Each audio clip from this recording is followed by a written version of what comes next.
Maglo-London pa, Kim Cho at Paolo Avellino, sweet sa Dubai.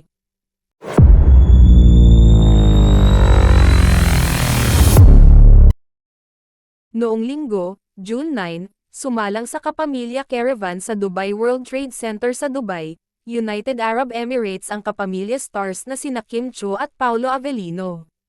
Inusisa namin ang content creator friend naming si Kimi Fierce, na isa sa mga nakapag-interview sa Kim Pao, kung sweet ba ang mga bida ng linlang, at what's wrong with Secretary Kim. Yes, sweet sila, chika ni Kimi o Kim Royce Mantoa. Pati raw sa pagkain ay nagsashare ang Kim Pao, ha? Chika pa ni Kimi, may mga banat din si Kim na. Bakit, nagseselos ka ba? Syempre, kilig ang fans sa ganon. Anyway, as we write this, pabalik na ng Pilipinas sina Kim, Paolo.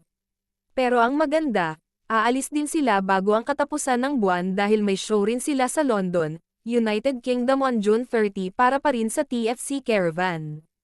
Kailangang umuwi muna ang Kim Pao dahil may mga trabaho rin silang gagawin sa Pilipinas. Si Kim ay may It's Showtime at si Paolo naman ay may shows daw sa Agusan del Sur, Sorsogon, at Surigao del Sur. Anyway, chika ng mga friend namin sa London. Babantayan daw nila ang Kim Pao kung magiging sweet din ba sa UK.